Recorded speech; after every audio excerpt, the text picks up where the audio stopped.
¿Mm? Bueno, voy a hablar un poquito de fisiopatología para que me entiendan un poquito de lo que es el COVID. Bueno, como verán, esta imagen ha recorrido por un montón de disertaciones. Acá tenemos un paciente, la tomografía de un paciente con imágenes en vidrio esmerilado que compromete varios lóbulos, pero no más que eso, ¿no? No parece tan fea la placa, pero ¿qué pasa? Fíjense, tiene una saturación, tiene una PAFI muy bajita, menor a 100. Si nos metemos en la clasificación de Berlín, este paciente es un distrés severo, ¿sí? Sin embargo, van a ver, fíjense, en este diagrama, lo que vamos a observar es que está bien corrido hacia la izquierda, y esto nos está diciendo que tiene más, está bien aireado el pulmón y no tiene tanto compromiso condensante, ¿sí? Pero a pesar de eso, vemos esta PAFI, que es muy baja. Si lo comparamos con esta alta tomografía, vemos que es mucho peor esta tomografía, mucho mayor compromiso, un pulmón más duro, más condensado, incluso con mucho broncograma aéreo. Sin embargo, la PAFI es más baja, pero es similar a la del paciente anterior, entraría dentro del mismo criterio de distrés respiratorio agudo. ¿Qué pasa? Si nosotros no tenemos la tomografía y nos llega a este paciente, vamos a tener esa presión arterial de oxígeno en relación a su fracción de inspirada, es similar, pero son pacientes muy distintos que van a requerir tratamientos, hoy por hoy ya conocemos que es así, muy diferentes. Fíjense en el diagrama que en este paciente al revés, la curva se corre más hacia la derecha, está muy condensado, más duro ese pulmón, ¿sí? Y ahí entrando en los distintos fenotipos, han escuchado ya hablar seguramente que tenemos el fenotipo L y el fenotipo H, L de liviano porque está lleno de aire.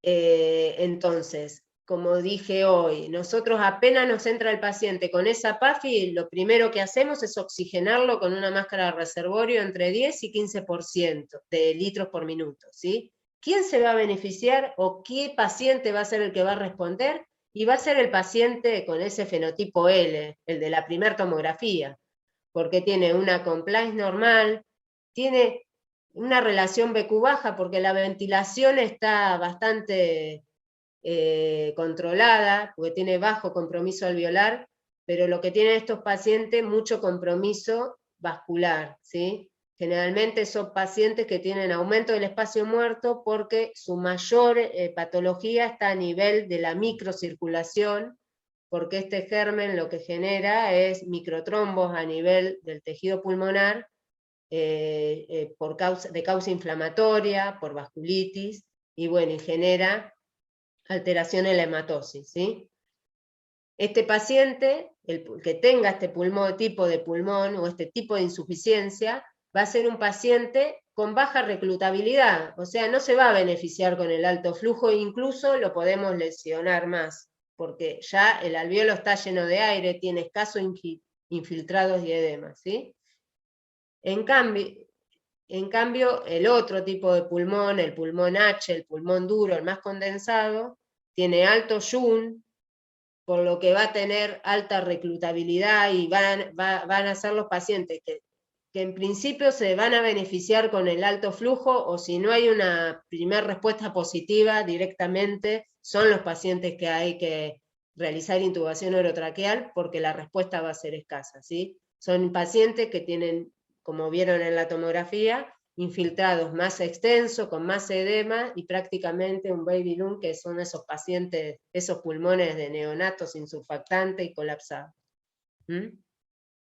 Entonces, nosotros en el manejo inicial que hicimos, que dije, de iniciar un flujo de oxígeno con una mascarilla, ¿qué hacemos? Lo que hacemos es cargar el alveolo de oxígeno y aumentar la hematosis. Entonces, el que se va a beneficiar en la balanza va a ser este pulmón en L, porque el problema lo tiene a nivel capilar, ¿sí? No así el otro tipo de paciente en el cual tiene un pulmón distresado, con más distrés alveolar, si se quiere, y que por lo tanto directamente el oxígeno no puede atravesar esa barrera y llegar al capilar pulmonar. Igualmente, son los dos extremos de una foto. En el medio tenemos fenotipos mixtos que capaz que se benefician, ¿no? Por eso es que se intenta el alto flujo en otros pacientes. Y no se los lleva a terapia y se le ingresa RM inmediatamente. Bueno, esto es más de lo mismo. Y esto también, ¿sí? Acá es otro esquema que representa lo mismo, que el compromiso del pulmón en L, el alvéolo está lleno de aire, el compromiso es más capilar y vascular, en cambio en el H es más duro, está más fibrótico, los alvéolos más ocupados, y el compromiso es más alveolar. Y estos son los que son reclutables a nivel con el alto flujo. Bueno, esto es más de lo mismo. Bueno, con respecto a la tomografía, nosotros lo que hacemos en el servicio, a veces vemos esta tomografía, la ventana para parénquima, y vemos que tiene mucho compromiso, y a veces ponemos el sello, este paciente tiene todo en una placa incluso los 4 cuadrantes ocupados, pero si ponemos la ventana mediastínica, que es la de al lado, vamos a ver que no está condensado, que tiene en realidad es más vidrio esmerilado y que tiene escasos, como acá vemos, lugares con condensación muy aislados, ¿sí? En relación con que el parénquima tiene mucho broncograma aéreo y mucho más compromiso. En no pude encontrar, no me traje del servicio, pero si ponemos la ventana para parénquima en este tipo de tomografía, vamos a ver que vemos el mismo compromiso en la ventana mediastínica, ¿sí? Bien, entonces, una vez que tenemos el paciente frente a nosotros con insuficiencia respiratoria, tenemos que ver cuál es el problema. Después, ¿qué herramientas tengo para solucionarlo y cómo lo voy a hacer? Para el primer punto, les voy a presentar un caso clínico, ¿sí? No sé cómo voy a decir. Bien.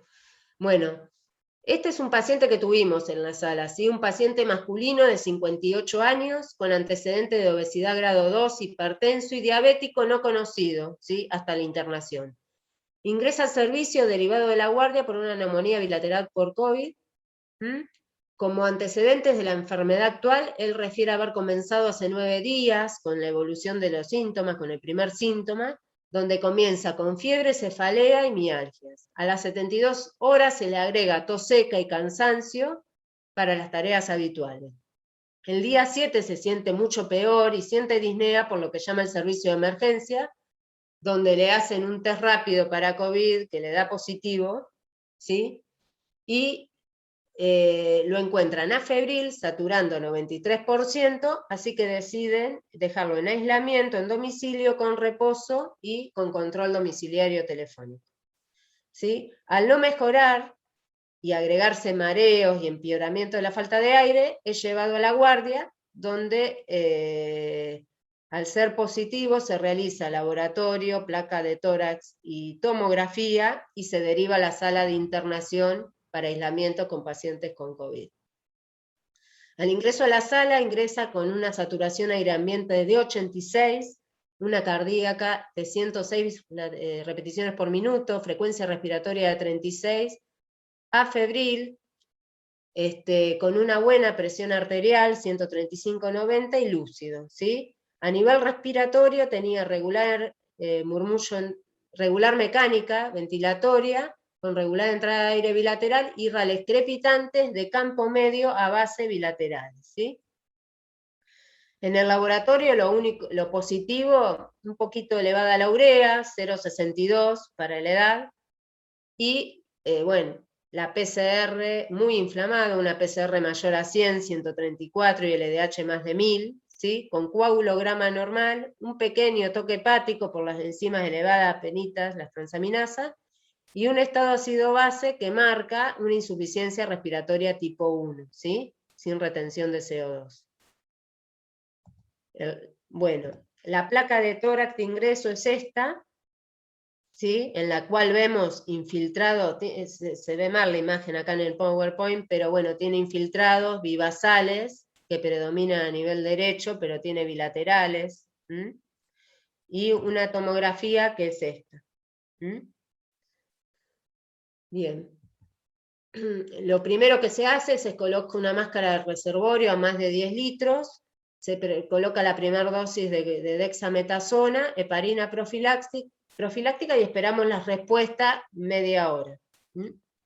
Bueno, entonces, ¿qué herramientas tenemos para solucionar el problema? Era el segundo punto. Primero, no olvidar esto, es redundante, ya lo sabemos todo, pero hay que seguir aplicándolo. El cuidado personal. Nosotros apenas comenzó la pandemia, y estas fotos lo dicen, son nuestras, hemos practicado muchísimo de cómo cambiarnos, de cómo seguir qué iba primero, qué iba segundo, y tratar de no equivocarnos, nos mirábamos para controlarnos, y hoy, por suerte, tal vez en menos de un minuto, si estamos ante una urgencia, nos cambiamos enseguida y entramos.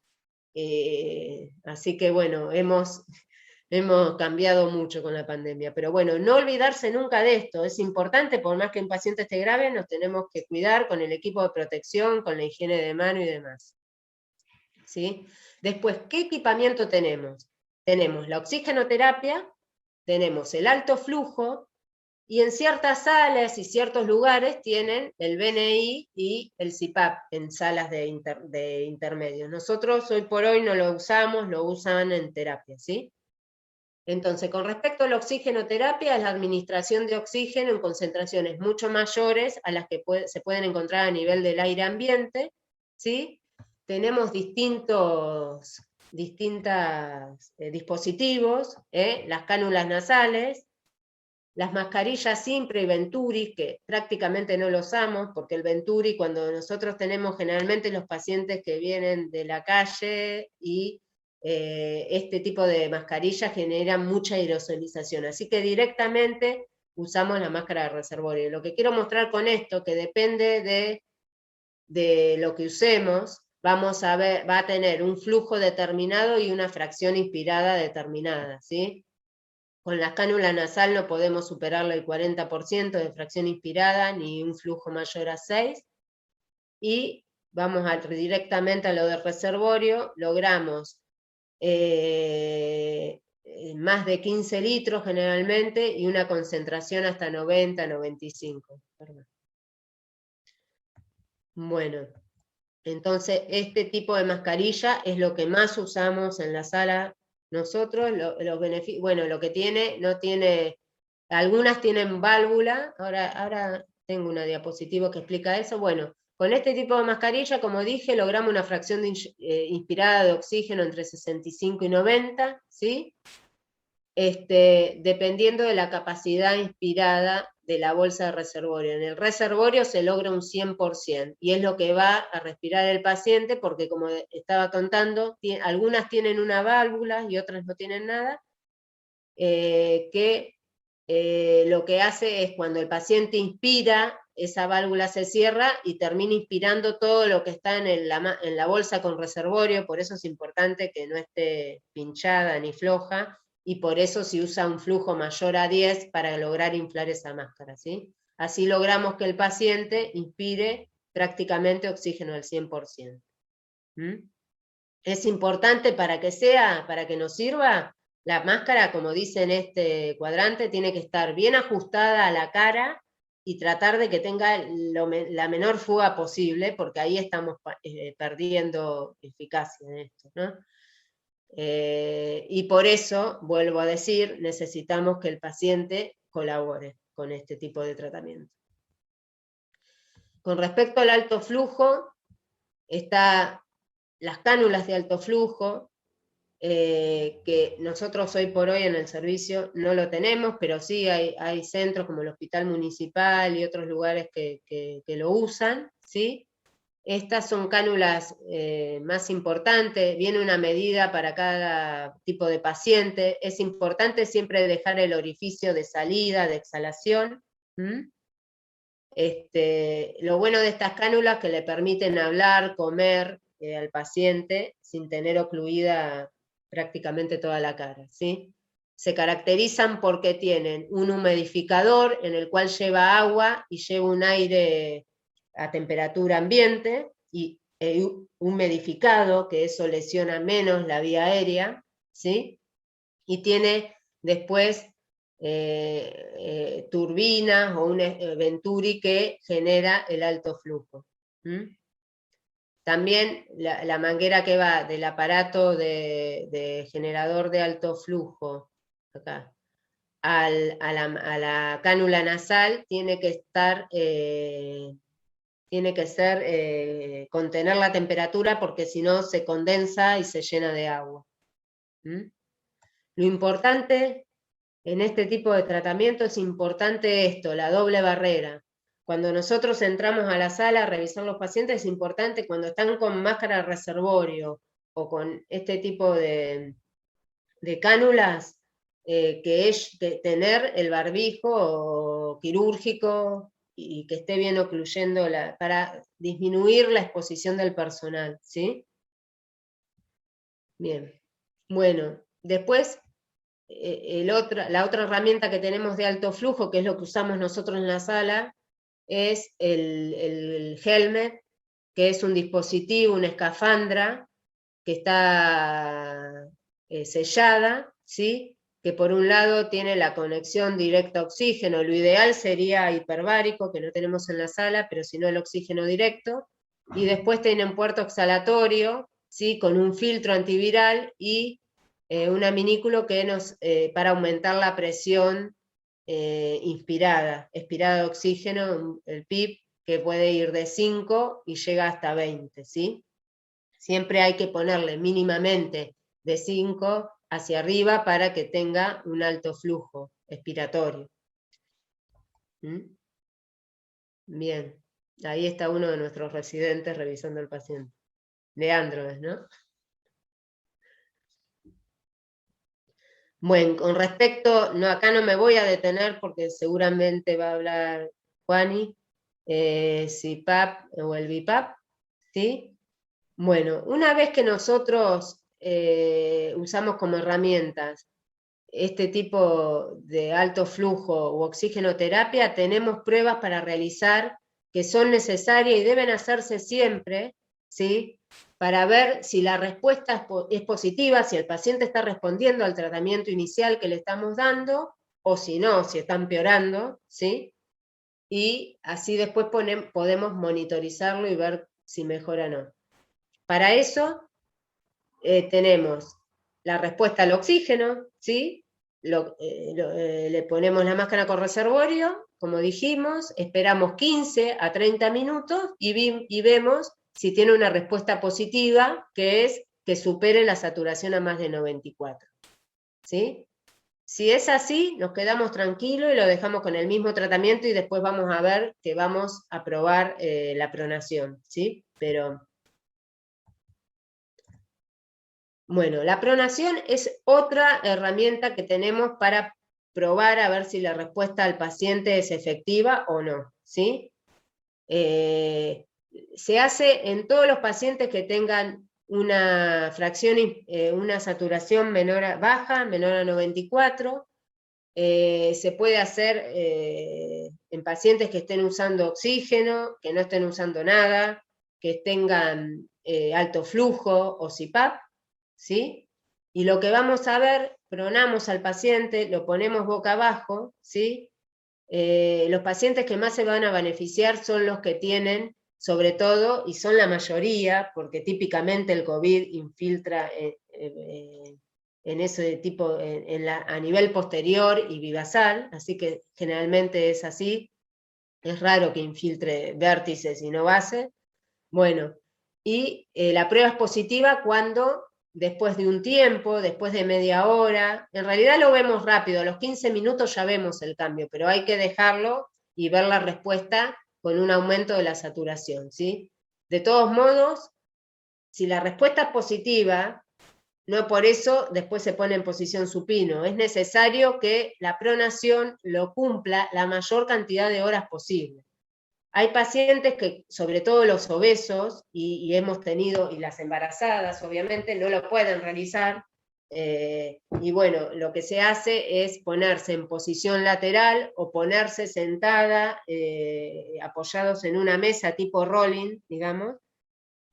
Si es a nivel lateral, se sugiere que el pulmón más comprometido o el más malo esté siempre por encima y esté acostado sobre el pulmón menos comprometido para que la respuesta sea más efectiva, ¿sí? Bien. Bueno, y acá, ¿por qué mejora la pronación? El efecto que tiene es un efecto de, fíjense, en esta tomografía, al igual que esta, cómo predominan los infiltrados a nivel posterior y vivasal, ¿sí? Al ponerlos boca abajo, fíjense cómo se llena de aire o se reclutan ciertos alvéolos que estaban ocupados, ¿sí? Un poco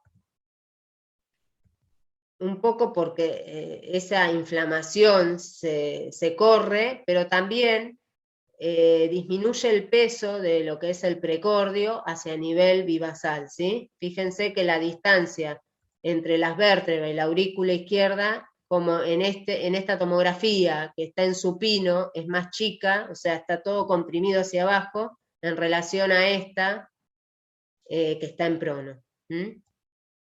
¿Por qué? Porque lo que estamos es como un resorte o bandoneón, ¿sí? Lo apretamos todo lo que está ya inflamado y entonces al girarlo aumentamos el reclutamiento alveolar. Bueno, con el pronovigil que logramos un aumento del área alveolo capilar para el intercambio de oxígeno, ese es el efecto reclutamiento, hay una distribución más homogénea de la ventilación, generando una protección a nivel pulmonar, y aparte se hace objetiva un aumento de tanto de la saturación como la presión arterial de oxígeno y los otros índices de efectividad como son la SAFI, la PAFI, el AP versus AP, mejora. Bien. Y con respecto a la respuesta a la presión, ¿sí? Si es positiva, con respecto al tratamiento con presión positiva, ya sea con Helmet o CAFO, estos pacientes, los que se van a beneficiar son los que tengan saturación con la oxigenoterapia convencional menor a 94, ofreciéndole un poquito de presión al final de la expiración, vamos también a reclutar ciertos alvéolos que estaban colapsados, ¿sí? Generalmente estos pacientes se los controla a los 30, 60 minutos, deja que todo el sistema se acomode para controlarlo, a ver una respuesta, y si tolera bien y logramos reclutar, lo ideal es que haga varias sesiones por día de 3 a 4 horas, o lo más que tolere. Lo que tiene el Helmet, por ejemplo, es que no permite, si bien puede hidratarse, pero las comidas, pero después el prono lo puede realizar normalmente. También se lo puede llevar a hacer algún estudio tranquilamente con el Helmet.